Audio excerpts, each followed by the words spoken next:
The night knows, what day refuses to see you, have walked through another day carrying weights that have no names. The mirror this morning reflected a face you recognized but did not fully claim. Behind your eyes, something stirred, ancient, patient, waiting for the noise of the world to fade so it could finally speak. Tonight is different. Tonight, you do not simply fall asleep. You descend into the quiet cathedral of your own becoming, where the truths you have forgotten wait like candles in the darkness. The day has ended, but your real journey is just beginning. You settle into the stillness, and the stillness settles into you. Your breath finds its natural rhythm, slow and deep, like waves returning to their ancient shore. Each exhale releases what no longer serves. Each inhale draws you closer to what has always been waiting beneath the surface of your conscious mind. The room around you begins to fade, not into darkness, but into a deeper kind of seeing. The walls dissolve into mist, and you find yourself standing at the edge of a moonlit forest. The trees are tall and ancient, their branches reaching towards stars that seem closer here, more intimate, as if they remember when you first learned to wish upon them as a child. This forest exists nowhere and everywhere. It is the landscape of your inner world, where metaphor becomes reality and symbols walk as living beings. The path before you is worn smooth by countless travellers, yet no two journeys are ever the same. Tonight it is yours alone to walk. You take your first step, and the soft earth welcomes your weight.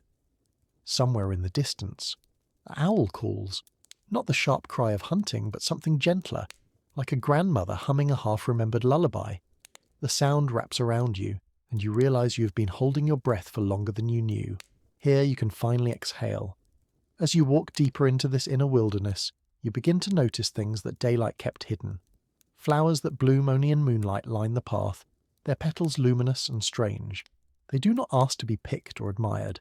They simply exist, perfect in their quiet blooming, teaching you something about acceptance you had forgotten how to feel. The night air carries scents that transport you across time. Pine needles and wood smoke, rain on summer stones, the particular sweetness of your childhood home after dinner, when the dishes were done and the family settled into the peaceful exhaustion of another day survived together. These memories do not come as painful reminders of what is lost, but as gentle acknowledgements of what remains alive within you. You have been walking for some time when you notice the figure beside you. It has been there all along, you realize, matching your pace, never rushing, never falling behind. At first, you cannot make out its features clearly. It seems to shift in the moonlight, sometimes appearing as a child, sometimes as an elder, sometimes as something altogether more mysterious. This is your guide, though it has never introduced itself with words. It knows the terrain of your inner world better than you do, for it has been walking these paths since before you learned to forget them. It does not speak often, but when it does, its words carry the weight of deep earth and ancient wisdom. You have come seeking something, it says, its voice neither male nor female, neither young nor old. But what you seek is not lost. It has been waiting, patient as stone, constant as water, for you to remember where you placed it. You want to ask what it means, but something tells you that answers given too quickly lose their power. Instead, you continue walking, letting the statements settle into your bones like rain soaking into thirsty ground. The forest seems to approve of your patience, rewarding you with glimpses of wonder, fireflies that write messages in languages older than words, streams that sing harmonies you recognize but cannot name. The path begins to descend, winding down into a valley where the moonlight pools like silver water. At the bottom you see a cottage with warm light spilling from its windows. Smoke rises from the chimney, carrying with it the promise of safety, of rest, of stories told by firelight to those brave enough to listen. But you're not ready for that cottage yet. First, there is something else calling to you from the shadows between the trees, something that has been following you, not with menace, but with a longing so deep it makes your chest ache with recognition. You turn from the path and walk toward the sound, a soft rustling, like someone trying not to be heard. Behind a large oak tree you find them, the parts of yourself you learn to hide. They cluster together like refugees, these aspects of your being that the world told you are too much, too little, too strange, too ordinary. Here is the child who felt everything too deeply and was told to toughen up, Here is the dreamer who saw magic in ordinary moments and was told to be practical. Here is the part of you that needed comfort and was told to be strong. Here is the part that wanted to create beauty and was told to be useful instead. They look at you with eyes that remember when you were whole, before the world taught you to divide yourself into acceptable and unacceptable pieces. They do not accuse or blame. They simply wait, patient as your guide, hoping that tonight might be the night you finally acknowledge their existence. The guide places a gentle hand on your shoulder. These are not your enemies, it whispers. They are the keys to your freedom. Every part of yourself that you have disowned carries a gift that your conscious mind has forgotten how to see. You approach the shadow parts of yourself slowly, the way you might approach a wounded animal, with respect, with caution, with love. As you draw closer, you see that they are not the monsters you imagined them to be. They are simply aspects of your humanity that were denied their rightful place in the light. The overly sensitive child reaches out to you, and you see that their gift is not weakness, but the ability to feel the subtle currents of life that others miss. The impractical dreamer offers their vision, and you understand that without dreams, the world becomes a desert of mere survival. The part that needed comfort shows you that vulnerability is not failure, but the courage to remain open in a world that often rewards hardness. One by one, you acknowledge them, not with grand gestures or dramatic reconciliations, but with a simple recognition that they belong to you, that they have always belonged to you, and that their exile was never necessary. As you do, something shifts in the forest around you. The moonlight grows warmer. The path ahead becomes clearer. The guide nods approvingly. Integration is not a destination, it explains as you all begin walking together toward the cottage in the valley. It is a practice.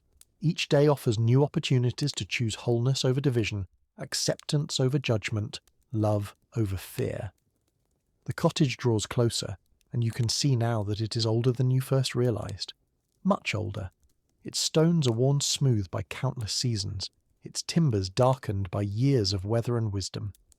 This is not just any shelter. This is the original home, the place from which all seeking begins and to which all seeking returns. At the door, your guide pauses. Before you enter, it says, you must understand that what waits inside is not comfortable truth, but necessary truth, the kind that changes you simply by being witnessed. Are you ready? You consider the question seriously. Ready feels like too strong a word. Perhaps no one is ever truly ready for the encounter with their deepest self. But willing, yes, you are willing. After so many years of running from yourself, you are finally willing to turn around and face what you have been fleeing. You nod, and the guide opens the door. Inside, the cottage is larger than physics should allow. The ceiling stretches up into shadows that seem to contain entire galaxies. The walls are lined with books that write themselves as you watch, chronicles of every dream you have ever dreamed, every fear you have ever faced, every moment of joy you have ever experienced but forgotten. In the centre of the room, a fire burns in a hearth that has never known cold ashes. The flames dance without consuming, casting light that reveals rather than merely illuminates. And seated in a chair beside this eternal fire is a figure you have never seen but somehow recognize. It is you, but not you. You as you were meant to be before the world taught you to be otherwise. You as you still are beneath all the layers of conditioning and compromise. You as you will become when you finally stop fighting your own nature and learn to dance with it instead. This other you looks up from the book they are reading, a book that appears to be writing itself as they read, and smiles. It is not the smile of greeting, but of recognition, the smile that says, "At last, I have been waiting." "Sit," they say, gesturing to the chair across from them. "We have much to discuss and all the time in the world to discuss it." You settle into the chair, which shapes itself perfectly to your form, as if it were made specifically for this moment. The fire crackles, and in its flames you begin to see images. Not random pictures, but the story of your life told from a perspective you have never considered before. Here is your childhood, but seen now with eyes that understand the necessity of every wound, the purpose behind every painful lesson. Here is your adolescence, that tumultuous time when your authentic self went underground to survive the harsh judgment of a world not ready for your particular kind of light. Here are your young adult years, when you tried on different versions of yourself like clothing, searching for the one that would earn love and acceptance. "Do you see?" your other self asks gently. "Nothing was wasted. Every detour led you deeper into understanding. Every mistake was a teacher wearing the mask of failure. Every moment of pain was your soul calling you home to yourself." The flames shift, and now you see your struggles differently. The times you felt lost were not evidence of your inadequacy, but invitations to discover inner navigation. The times you felt alone were not proof of your unworthiness, but opportunities to develop the relationship with yourself that no external connection could replace. Your other self reaches over and places a hand on your arm. The touch is warm, familiar, like coming home to yourself after a long journey in foreign lands. "There is something I need to tell you," they say, "something that the daylight world works very hard to keep you from remembering." You lean forward, suddenly aware that this moment has been building for your entire life. Everything that has brought you here, every heartbreak, every triumph, every moment of doubt, and every flash of clarity has been preparing you for this revelation. "You're not broken," your other self says simply. "You have never been broken. What you have interpreted as flaws are actually the places where your light shines through most brightly. What you have labelled as weaknesses are often your greatest strengths in disguise. The very things about yourself that you have spent years trying to fix or hide are the gifts you came here to give." The words land in your chest like stones thrown into still water, creating ripples that spread throughout your entire being. Part of you wants to argue, to list all the evidence of your brokenness, all the ways you have failed to measure up to some impossible standard. But in this place, in the presence of your own deepest truth, such arguments feel flimsy and false. "But how do I live with this knowledge?" you ask. "How do I return to a world that rewards conformity with the understanding that my uniqueness is my gift?" Your other self smiles again, and this time the smile contains a hint of mischief. "Ah," they say, "now you begin to understand the real adventure. Living authentically in an inauthentic world is not about rebelling against everything or conforming to nothing. It is about finding the delicate balance between honouring your inner truth and navigating outer reality with wisdom and compassion." The fire flickers, and in its light you see something that takes your breath away. The cottage walls have become transparent, and beyond them stretches not the forest you walked through, but the entire world. Every person you have ever known, every stranger whose path has crossed yours, every soul struggling to remember their own wholeness. "Do you see?" your other self whispers. "You're not alone in this journey. Every person carries the same light you carry, even when it is hidden beneath layers of pain and pretense. Your healing contributes to the healing of all. Your wholeness makes wholeness possible for others." As you watch, you begin to understand something profound about the nature of existence. Each person is both completely individual and utterly connected to all life. Each soul is both on their own unique journey and part of a greater story that encompasses all journeys. The seeming contradictions that have troubled your logical mind begin to resolve into a harmony too complex for words but perfectly clear to your heart. A new voice enters the conversation then, speaking from the flames themselves. It is the voice of someone who spent his life mapping the territories you are now exploring, someone who understood that the journey inward is also the journey toward connection with all life. "Until you make the unconscious conscious," the voice says with quiet authority, "it will direct your life, and you will call it fate." You recognize the wisdom even before your other self nods toward the fire and says, "Carl Jung understood what the mystics have always known. The path to freedom runs directly through the center of everything we have avoided facing about ourselves. The name resonates in the cottage like a bell struck in a cathedral. Here was someone who dared to suggest that our struggles are not punishments but invitations, that our symptoms are not enemies but messengers, that our darkness is not evil but simply unconscious light waiting to be recognized and integrated."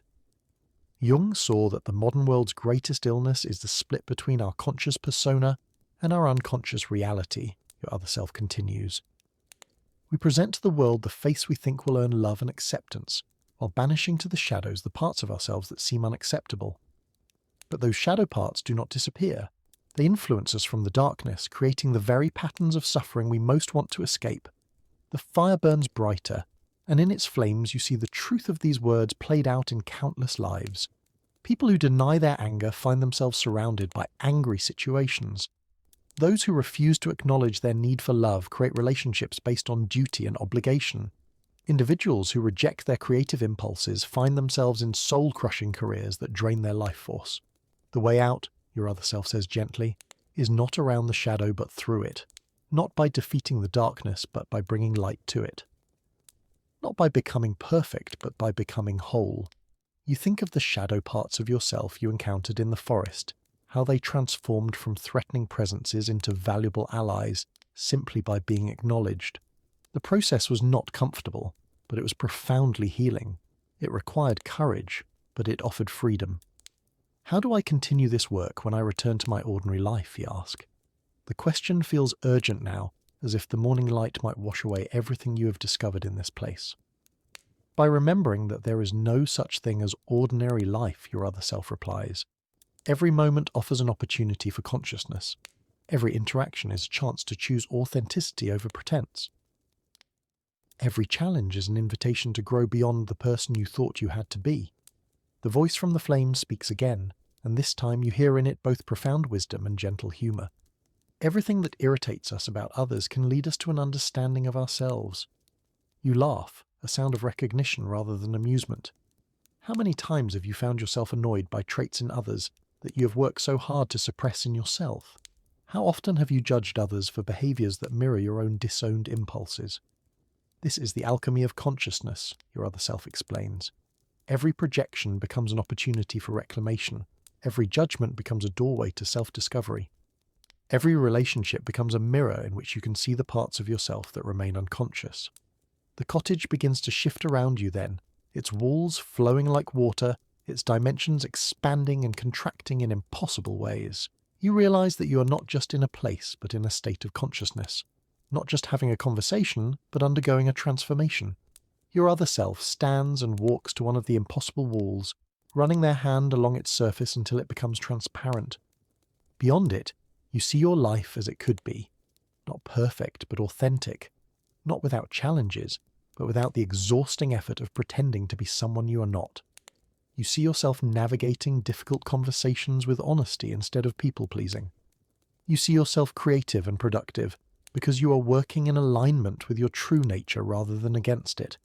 You see relationships based on genuine connection rather than mutual neediness or fear. This is not fantasy, your other self says, reading your thoughts. This is possibility. Every day you choose between living from your authentic center or from the conditioned patterns that once served to protect you, but now serve only to limit you.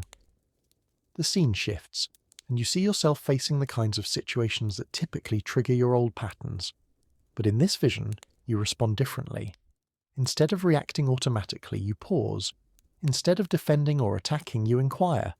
Instead of trying to control outcomes, you remain present to what is actually happening. The path of individuation, your other self continues, using Jung's term for the journey towards psychological wholeness, is not about becoming someone new, but about remembering who you have always been beneath all the layers of adaptation and accommodation. You watch this other version of yourself moving through life with a quality of presence you recognize but have rarely sustained. They make mistakes, but they learn from them. They feel pain, but they do not resist it. They encounter conflict, but they do not take it personally. They love deeply, but they do not lose themselves in others. Is this really possible for me, you ask, voicing the doubt that arises whenever you glimpse your own potential? It is not only possible, your other self says with gentle certainty, it is inevitable. Every soul eventually finds its way home to itself. The only question is whether you will choose the path of conscious cooperation or continue to resist until life forces the transformation upon you. The flames in the fireplace begin to dance more vigorously, and in their movement you see another truth that Jung understood deeply. The process of becoming conscious is not a solitary journey, but a contribution to the collective awakening of humanity. Your individual healing ripples outward in ways you cannot imagine, your other self continues. Every moment of authentic self-expression gives others permission to do the same.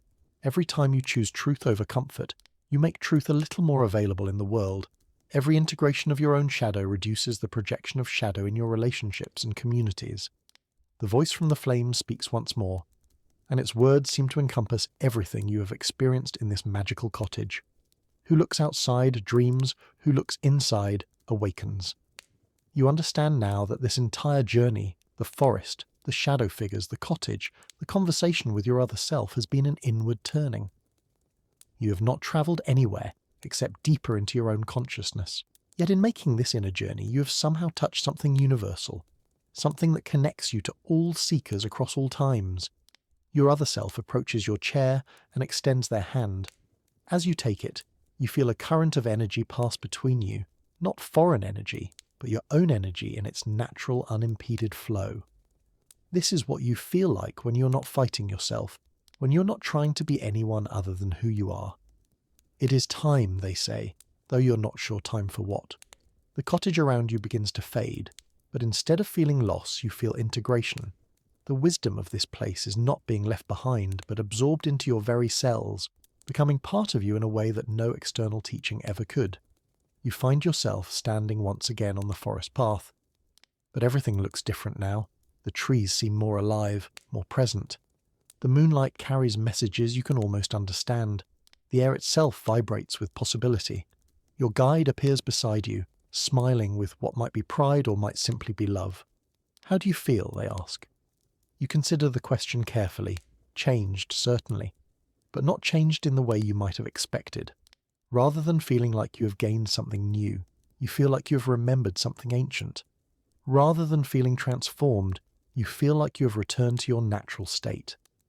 I feel like myself, you say finally, and your guide nods, as if this were the most profound realization possible.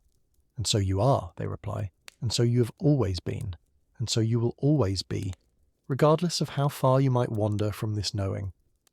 The path ahead leads back toward the world you know, but you understand now that you're not returning as the same person who entered this forest.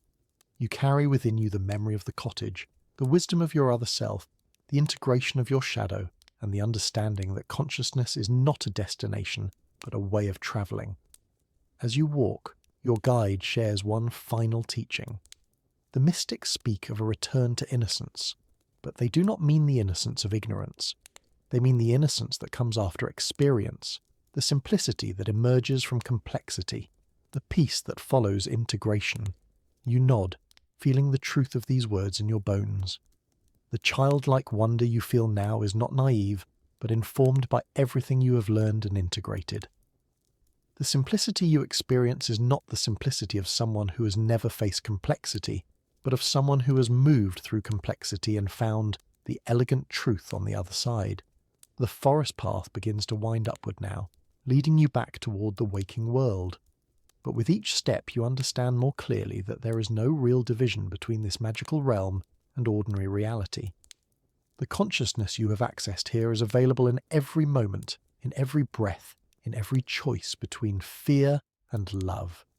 You think of Jung's understanding that the goal of human development is not perfection but wholeness, not the elimination of all difficulty, but the integration of all aspects of self.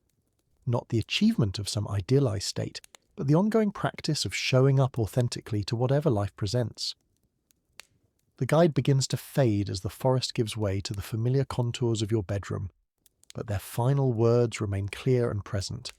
Remember, they whisper, the journey inward is the journey home, and home is not a place you go, but a way of being you remember. You're lying in your bed now, but the transition from the forest to this room feels seamless rather than jarring. The moonlight streaming through your window carries the same quality of illumination you experienced in that other realm. The silence holds the same pregnant possibility. You close your eyes and feel your breath moving in and out, each inhale a return to yourself, each exhale a release of what no longer serves. The shadow parts of yourself that you met in the forest do not feel foreign anymore but integrated, no longer exiled but welcomed home. The wisdom of your other self flows through your consciousness like a gentle stream, not as information to be remembered but as knowing to be embodied. You understand that tomorrow will bring opportunities to practice what you have learned tonight, chances to choose authenticity over automaticity, presence over projection. Jung's voice echoes once more through your awareness, not as a quote to be memorized, but as a living truth to be explored. The privilege of a lifetime is to become who you truly are. You feel yourself settling deeper into sleep, but it is not the sleep of exhaustion or escape. It is the sleep of someone who has made peace with themselves, who has stopped running from their own nature, who has discovered that what they were seeking was never lost but simply forgotten. In your dreams, you continue to walk forest paths and sit by eternal fires. You have conversations with aspects of yourself you are still learning to love and integrate. You practice the alchemy of turning unconscious material into conscious wisdom, shadow into light, fragmentation into wholeness. But even these dreams feel different now. They are not random neurological firings, but meaningful communications from the depths of your psyche. They are not merely personal, but somehow connected to the larger dream of human consciousness awakening to itself. You dream of other seekers walking their own forest paths, having their own conversations with disowned aspects of self, finding their own way home to authenticity. You understand that your individual journey of awakening is part of a larger movement, a collective return to wholeness that is happening one soul at a time. In the morning you will wake to the same world you have always known, but you will meet it with different eyes. The challenges will still be there, but your relationship to them will have shifted. The people in your life will still be themselves, but your ability to see beyond their personas to their essential nature will have deepened. You will find yourself responding to situations from a center of calm awareness rather than from reactive patterns. You will notice when you start to project onto others and use these moments as opportunities for reclaiming disowned parts of yourself. You will practice the ongoing work of consciousness with the patience and compassion of someone who understands that becoming is a lifelong journey. Most importantly, you will remember that you're not alone. Every person struggling to understand themselves, every soul seeking meaning, every heart longing for authentic connection is walking some version of the path you traveled tonight. In honoring your own journey toward wholeness, you make it easier for others to honor theirs. The night deepens around you, holding you in its embrace like a loving parent. You rest in the knowledge that you are exactly where you need to be, exactly who you need to be, carrying exactly the gifts and challenges that are yours to carry. The search for yourself is over because you have found what was never actually lost. Sleep comes now like a gentle tide, carrying you into deeper restoration and renewal. In your dreams, the forest continues to exist, and the cottage fire continues to burn, and your other self continues to wait patiently for your return. These inner landscapes are always available, always ready to receive you when the outer world becomes too much or too little. You dream of Jung himself, that brave explorer of the human psyche sitting by a fire much like the one in your cottage, writing in a journal that glows with its own light. He looks up as you approach and nods with the recognition of one traveller acknowledging another. The greatest and most important problems of life are all fundamentally insoluble, he says with a gentle smile. They can never be solved but only outgrown. You understand what he means. The problems that have troubled you are not mathematical equations to be solved, but life situations to be lived with increasing consciousness and grace. Growth does not eliminate the challenges, but changes your relationship to them. He continues writing, and you see that his words appear not only on the page, but in the air around him, becoming part of the fabric of reality itself. Your vision becomes clear when you look into your heart. Who looks outside, dreams. Who looks inside, awakens. These words settle into your sleeping consciousness like seeds planted in fertile soil. You know they will grow and bloom in ways you cannot yet imagine, informing choices you have not yet faced, illuminating paths you have not yet walked. The dream shifts, and you find yourself back in the cottage, but now it is filled with others. People of all ages, backgrounds and cultures, all seated around the eternal fire, all engaged in their own processes of recognition and integration. You realize that this place exists in the collective unconscious, available to anyone willing to undertake the journey inward. An elderly woman with kind eyes catches your attention. She speaks with the voice of someone who has walked the path of individuation for many years. The healing you do for yourself, she says, is healing you do for your ancestors and your descendants. The consciousness you develop ripples backward and forward through time. A young man, perhaps just beginning his journey of self-discovery, asks, "But how do we live with such responsibility? How do we carry the weight of collective healing?" The woman smiles with infinite compassion. "You do not carry it," she replies. You become it. When you live authentically, you do not add burden to the world but reduce it. Every moment of genuine self-expression is a gift to the collective.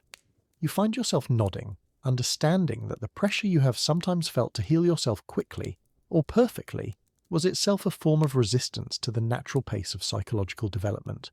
True transformation cannot be rushed, only supported with patience and presence.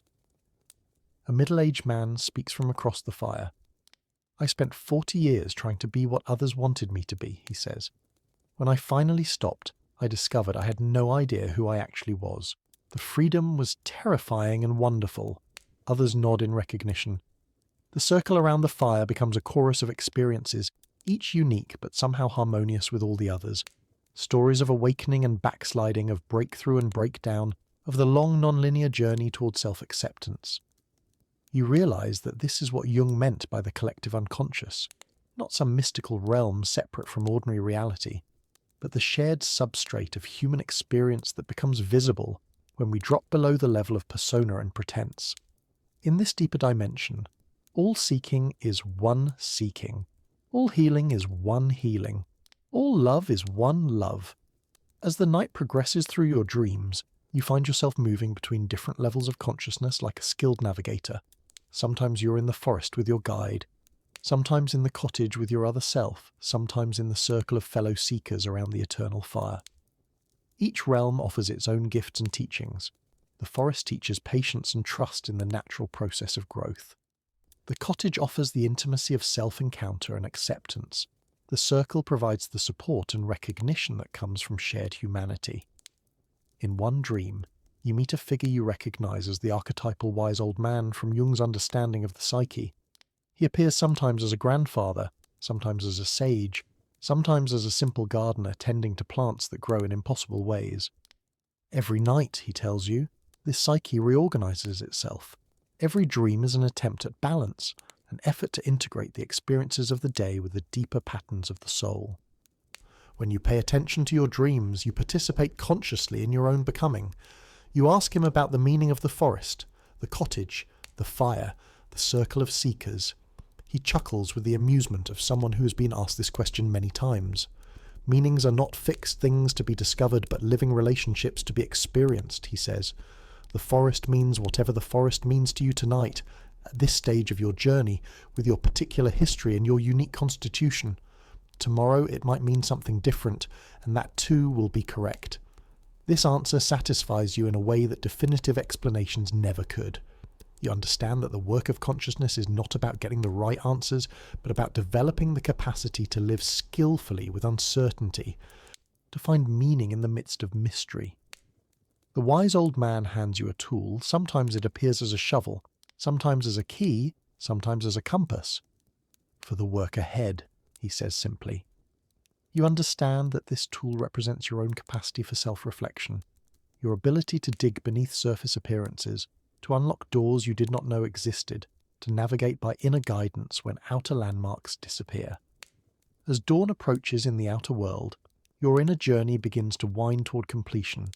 You find yourself once again walking the forest path, but now you are not alone. The shadow parts of yourself walk beside you as integrated companions. Your guide moves ahead, occasionally turning to smile with encouragement. Behind you, the cottage glows like a lantern in the darkness, available whenever you need to return. The trees begin to thin, and through them you can see the first suggestion of morning light. But instead of feeling that you are leaving something precious behind, you understand that you are bringing everything with you. The forest lives within you now. The cottage is established in your heart. The fire burns in your consciousness. You pause at the edge of the forest and turn back for one last look. Everything appears exactly as it did when you first arrived, yet you know that nothing is the same. The transformation has not occurred in the landscape, but in the one who perceives the landscape. The magic was never in the place, but in the consciousness that could recognize it. Your guide approaches for a final farewell. Remember, they say, the journey never ends. Each day offers new opportunities for consciousness, new invitations to choose love over fear, presence over projection, authenticity over adaptation. You have learned to navigate by inner compass. Trust it. You nod, feeling the truth of these words anchor themselves in your awareness. The path ahead leads back to ordinary life, but you carry with you an extraordinary secret. There is no ordinary life for one who has learned to see with the eyes of consciousness. As you take your final steps out of the forest, Jung's voice accompanies you like a benediction. I am not what happened to me. I am what I choose to become. You wake naturally without alarm as the first light of dawn filters through your windows. The transition from dream to waking feels seamless, as if consciousness simply shifted from one frequency to another. You lie still for a moment, allowing the experiences of the night to settle into your cells. The bedroom looks the same, but your relationship to it has shifted. This is not just the place where you sleep, but a threshold between worlds, a launching pad for inner exploration, a sanctuary where transformation can occur. Every night you remember now offers the possibility of return to the essential self that no amount of conditioning can alter. You rise and move through your morning routine with a quality of presence you recognize from your time in the cottage.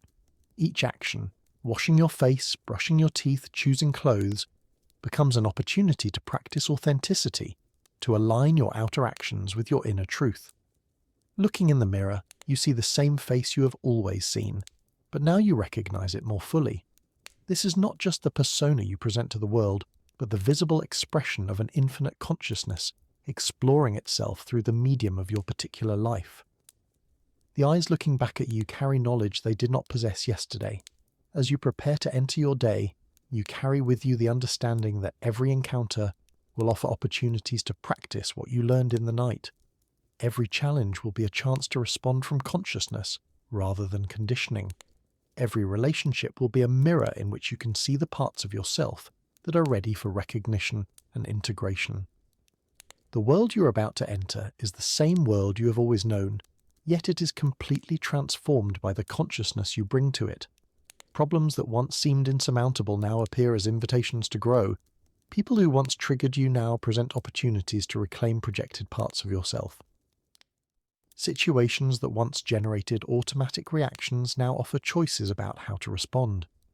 You step outside, and the morning air carries scents that connect you instantly to your inner forest. Every tree reminds you of the patient wisdom of growing at your own pace.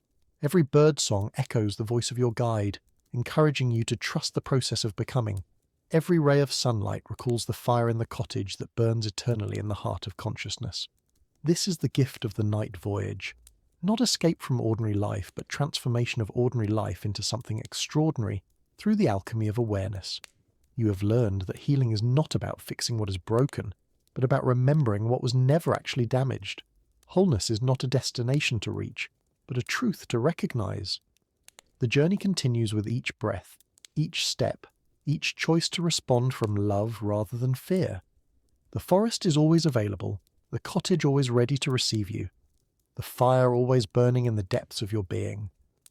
You're no longer seeking yourself because you have found what was never lost. Jung understood that the goal of human development is not perfection, but individuation, the ongoing process of becoming who you truly are. This work is never finished because you are not a problem to be solved, but a mystery to be lived, not a project to be completed, but a consciousness exploring its own infinite potential. As you move through your day, you carry the secret that changes everything. You're not broken and never were. You're not lacking and never have been. You're not lost and never could be. Your consciousness itself temporarily forgetting its true nature in order to experience the joy of remembering. The night voyage continues in the light of day, for there is no separation between the consciousness that dreams and the consciousness that wakes. They are one seamless awareness, exploring itself through different modes of experience. You walk through your neighborhood with eyes that see both the concrete sidewalks and the mythic pathways they represent. Every street corner becomes a crossroads where choices about authenticity await. Every building stands as a symbol of the structures you have built in your own psyche, some serving your growth, others ready for renovation or gentle demolition. The people you encounter carry their own invisible forests, their own inner cottages where conversations with the deeper self wait to unfold. You see beyond their morning personas to the seekers beneath, each wrestling with their own shadow, each longing for their own integration, each carrying gifts they have forgotten they possess. At work, the familiar dynamics take on new meaning. The colleague who irritates you becomes a teacher showing you the parts of yourself you have not yet embraced. The boss who demands perfection mirrors your own inner critic, offering you the chance to practice self-compassion in real time.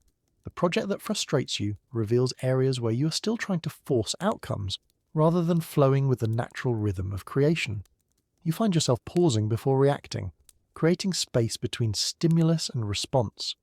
In that space, the wisdom of the cottage fire burns bright, reminding you that you have choices your conditioning never taught you to see. You can respond from the reactive patterns of the past, or you can draw upon the integrated consciousness of your whole self. A difficult conversation arises, the kind that would have triggered your old defenses, but now you remember the shadow figures in the forest, how they transform from threats into allies simply through acknowledgement. You listen not just to the words being spoken, but to the pain beneath them, the unmet needs, the cry for understanding that often disguises itself as attack. Instead of defending your position, you find yourself asking questions that come from genuine curiosity, rather than strategic manipulation. Instead of trying to win, you seek to understand. Instead of protecting your ego, you remain present to what is actually happening in this moment between two human beings trying to navigate life with imperfect tools and limited perspective. The conversation shifts. The other person's defenses begin to soften as they sense your presence rather than your judgment. What could have become a battleground becomes a bridge. Not because you employed some technique, but because you showed up authentically, without the armor of persona or the weapons of projection. This is what Jung meant when he spoke of the transcendent function, the capacity to hold the tension between opposites until a third way emerges. Not compromise, which often satisfies no one, but a creative solution that honors the truth in both positions while transcending the limitations of either. As the day unfolds, you practice the ongoing work of consciousness. When anxiety arises, you do not immediately seek to eliminate it, but first ask what it might be trying to communicate. When anger surfaces, you inquire whether it carries information about boundaries that need attention or values that are being compromised. When sadness appears, you welcome it as a messenger from the heart, carrying important news about what matters to you. This is not about indulging every emotion or being overwhelmed by feeling. It is about developing the capacity to be present with your inner experience without being enslaved by it. The cottage taught you that all aspects of yourself deserve recognition, but recognition does not mean identification. You can feel anger without becoming angry. You can experience fear without being controlled by it. During your lunch break, you find a quiet spot in a nearby park. Sitting beneath a tree that reminds you of the ancient oaks in your inner forest, you close your eyes and allow yourself to drop beneath the surface of the day's activities. Immediately, you feel the connection to that deeper realm where your guide waits patiently and your other self tends the eternal fire. This is not escape from reality, but a return to the source from which authentic action flows. Like a well that provides water for all who drink from it, this inner sanctuary nourishes not just your own growth, but your capacity to serve others. You cannot give what you do not have, cannot offer presence if you are absent from yourself, cannot provide genuine love if you have not learned to love your own wholeness. A few minutes of this inner communion refreshes you more than hours of distraction ever could. You return to your afternoon activities carrying the peace of someone who knows where home is and how to find it. This knowing changes everything. Not dramatically, but subtly, the way adding salt to cooking transforms the entire dish while remaining mostly invisible. In the afternoon, a crisis emerges at work. Deadlines loom, tempers flare, blame circulates like a virus infecting everyone it touches. In the past, you might have been swept into the collective panic, adding your own stress to the mix. But now you remember the teaching of your guide. You cannot control outcomes, but you can always choose how to respond. You become a center of calm in the storm, not through denial of the situation's seriousness, but through acceptance of what is actually happening versus the stories people are telling themselves about what it means.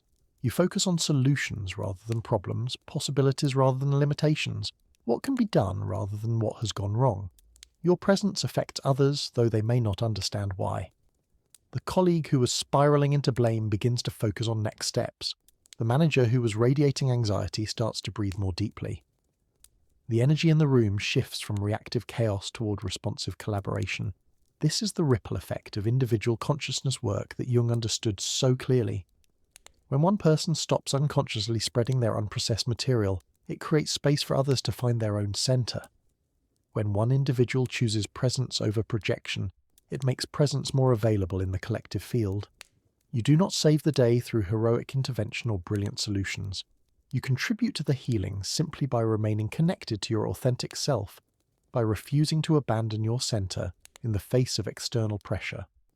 This is perhaps the most radical act possible in a world that constantly invites us to lose ourselves in reaction and drama. Evening approaches, and you feel the familiar pull toward the inner realm that revealed itself so clearly in the night. But now you understand that this realm is not separate from your daily life. It infuses every moment, every choice, every breath. The cottage exists in your heart. The fire burns in your consciousness. The guide speaks through your intuition. As you prepare for sleep, you reflect on the day with the kind of gentle examination Jung recommended. Not harsh judgment of your failures or proud congratulation of your successes, but compassionate awareness of the ongoing process of becoming. Where did you respond from conditioning rather than consciousness? Where did you choose authenticity over automatic reaction? What patterns are ready for further integration? This self-reflection is not self-criticism, but self-love in action. Like a gardener who tends their plants with attention and care, you tend your consciousness with the understanding that growth requires both patience and gentle guidance. Some lessons take time to root deeply. Some patterns require repeated attention before they transform. Some aspects of self need many invitations before they feel safe to emerge from hiding. You lie down in your bed, the same bed from which you began last night's journey. But you are not the same person returning to it. You have tasted the freedom that comes from knowing who you really are beneath all the costumes and roles. You have experienced the peace that emerges when inner conflict resolves into acceptance. You have touched the love that flows naturally when you stop fighting your own nature. Tonight's journey may take you to different territories of the inner landscape. Perhaps you will visit the Hall of Dreams, where the psyche processes the day's experiences and prepares for tomorrow's possibilities. Perhaps you will encounter the inner child who still remembers how to play, or the inner elder who sees the long arc of a lifetime's development. Perhaps you will meet other aspects of the collective unconscious that are ready to reveal their gifts. Or perhaps you will simply rest in the deep peace of someone who has made friends with their own wholeness. Not every night requires dramatic revelation or profound encounter. Sometimes the greatest healing happens in the simple recognition that you are held by something larger than your personal struggles, that you are part of a story more beautiful than your individual challenges. As sleep approaches, you feel grateful for the mysterious process that allows consciousness to explore itself through dreams, symbols, and metaphors. You're grateful for Jung's courage in mapping these inner territories and for his understanding that the journey toward individuation is not selfish, but necessary for the health of the collective. You're grateful for your own willingness to undertake this voyage toward authenticity. The boundary between waking and sleeping dissolves once again, and you find yourself standing in the familiar forest. But tonight, the path leads in a different direction. Your guide appears beside you, smiling with the joy of someone who has a new adventure to share. Each night offers different gifts, they explain, as you walk together beneath stars that seem to pulse with their own consciousness. Tonight, we explore the realm of creative possibility, where all potential lives before it takes form in the world. You follow the path as it winds through groves of trees you've never seen before, trees that bear fruit made of crystallized music, leaves that shine with colors that have no names, bark that tells stories when touched. This is the landscape of pure creativity, where the boundaries between imagination and reality dissolve into flowing possibility. In a clearing ahead, you see structures that defy physical laws, bridges made of frozen laughter, towers built from condensed dreams, gardens where emotions bloom as flowers, and thoughts grow as living sculptures.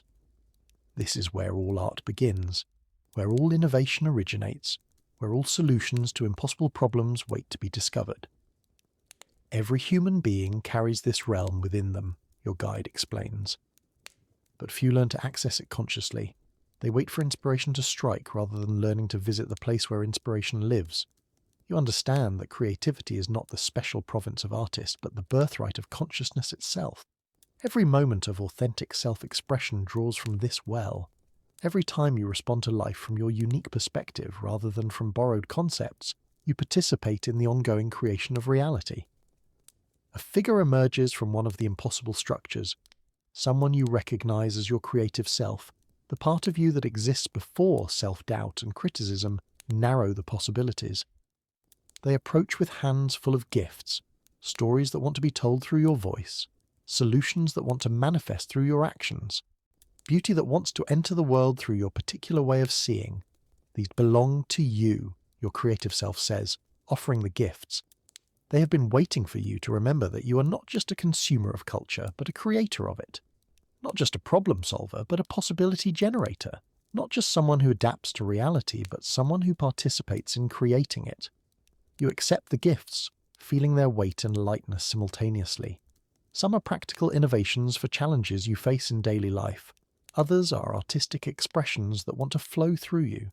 Still others are new ways of being that could transform your relationships and your work. But along with the gifts comes a responsibility. Your creative self explains, what is given must be shared. Creativity hoarded becomes stagnant. Possibilities unexpressed eventually wither. The gifts of consciousness are meant to flow through you, not to you. You nod, understanding that this is not about becoming a professional artist or inventor, but about allowing the creative force of life to express itself through your unique configuration of experience, costos, perspective, and capability. Every person has something original to contribute to the ongoing story of human development. Your guide leads you to a workshop where other aspects of yourself are busy at work. The part of you that heals tends to wounded places with infinite patience. The part that teaches shares wisdom through example rather than preaching. The part that serves finds joy in contributing to something larger than personal ambition. Integration means learning to coordinate all these aspects, your guide explains.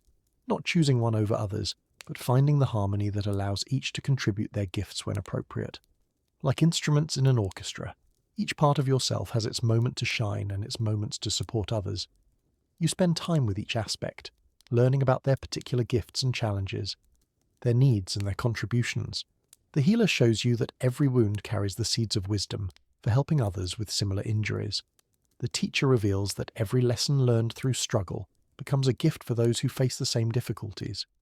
The servant demonstrates that true fulfillment comes not from getting what you want, but from giving what you have. As the night deepens, you find yourself in a vast library where all knowledge exists simultaneously, not just the knowledge that has been discovered and recorded, but the knowledge that waits to be uncovered, the insights that hover just beyond current understanding, the wisdom that emerges when apparent opposites resolve into higher truth. Your other self appears, holding a book that writes itself as you watch. This is your life story, they explain, but not the version you think you know. This is the story from the soul's perspective, where every apparent detour was necessary education, every seeming failure was preparation for future success, every moment of pain was an invitation to develop compassion.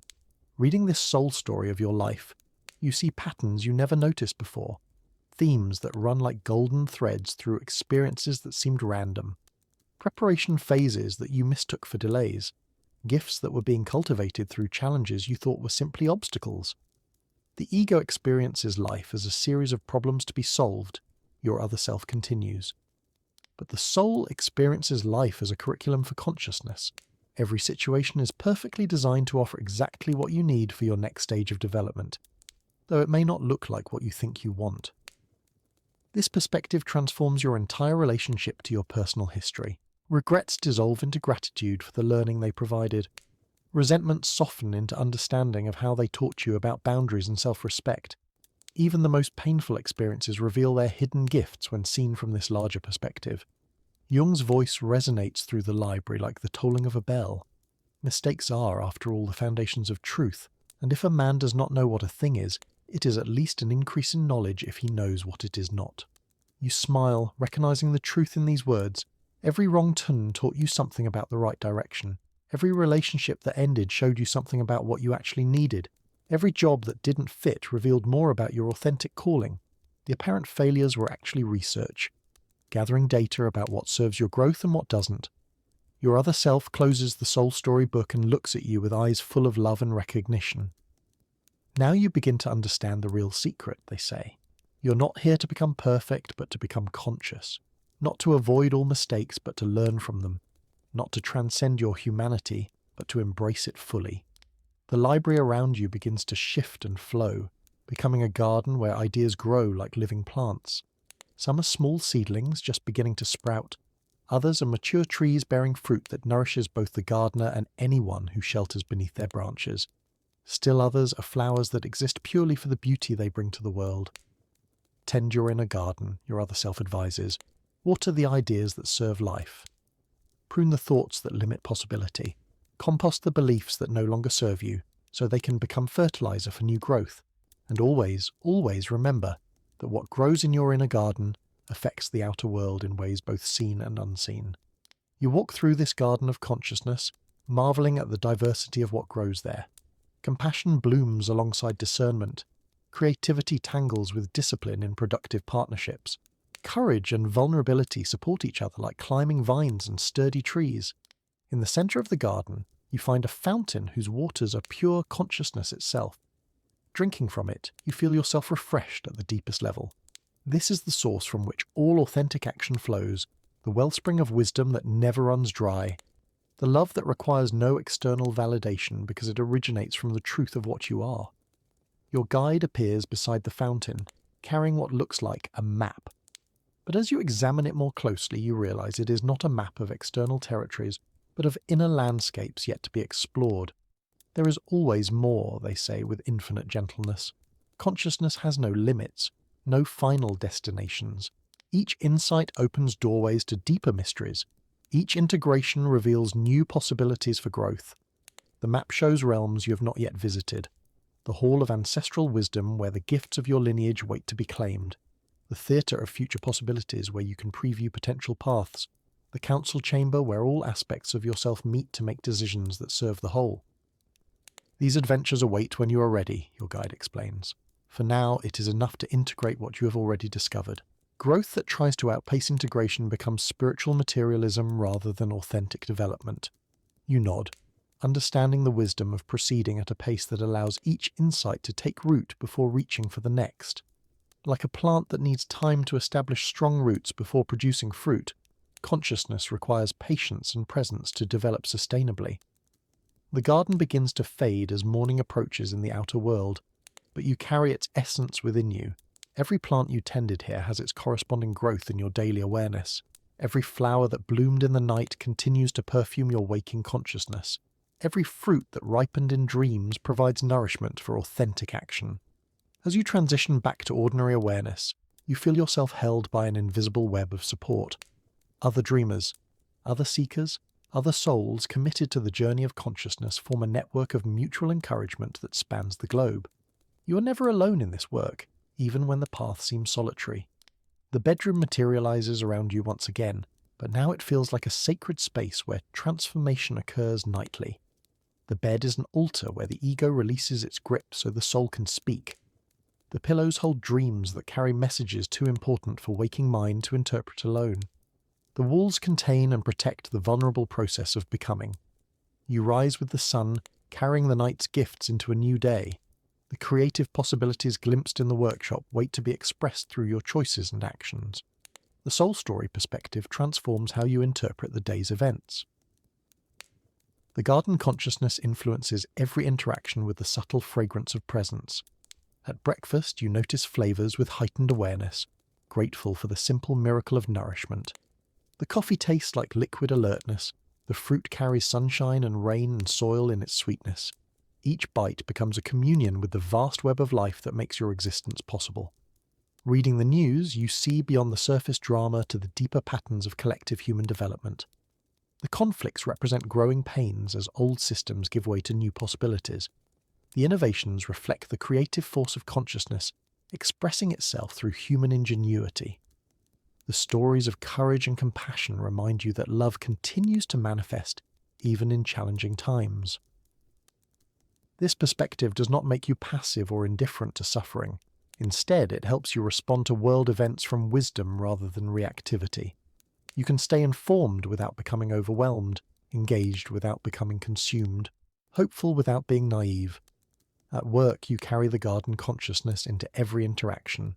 Meetings become opportunities to plant seeds of creative possibility. Challenges become soil in which innovative solutions can grow. Conflicts become compost that, properly tended, can fertilize new understanding between people who seem to have nothing in common. A colleague mentions feeling stuck in their career, and you find yourself asking questions that help them explore their authentic interests rather than just their practical concerns. You listen with the quality of attention you learned from your guide, hearing not just the words but the deeper longing they express. Have you ever noticed what activities make you lose track of time, you ask? Not because you have answers for their life, but because you have learned that the right questions can help people access their own wisdom. The conversation that follows surprises both of you with its depth and insight. They begin to remember interests they abandoned, talents they dismissed as impractical, dreams they relegated to someday status. By the end of your lunch together, they are talking about taking a pottery class they have been considering for months. You realize that this is how consciousness serves, not by giving advice or trying to fix others, but by creating space where their own authentic impulses can emerge. Like sunlight that helps plants grow without forcing them to bloom, conscious presence helps others access their natural wisdom without imposing your solutions on their situations. The afternoon brings its own opportunities for practice. A project deadline creates pressure that tempts everyone to abandon quality for speed. In the past, you might have joined the collective panic. Now you remember the fountain in the garden of consciousness and take a moment to drink from that inner source. Refreshed by this brief connection to your center, you suggest a brief team meeting to clarify priorities rather than everyone working frantically in different directions. The few minutes spent gaining alignment saves hours of wasted effort and produces better results than panic ever could. A younger colleague asks how you stay so calm under pressure. You consider sharing some technique or strategy, but then realize that what helps you most is not a method but a perspective. I try to remember that I'm not my stress, you say. Pressure is something happening around me, not something that defines who I am. When I stay connected to myself, I can respond to challenges instead of just reacting to them. They nod thoughtfully, and you can see them trying on this perspective like a new piece of clothing, checking how it fits their own experience. You add, "It takes practice, though. I'm still learning too." This admission of your own ongoing development creates connection rather than hierarchy. Both of you are students in the School of Consciousness, both learning to navigate life with increasing wisdom and presence. The sharing feels natural and mutual rather than one-sided teaching. Evening arrives with its invitation to reflection and renewal. You take a walk in your neighborhood, seeing it with eyes that have learned to perceive the mythic dimension within ordinary reality. The streetlights become torches illuminating the path of everyday pilgrimage. The houses hold families wrestling with their own shadows and seeking their own integration. The park where children play echoes with the eternal child that lives within every adult.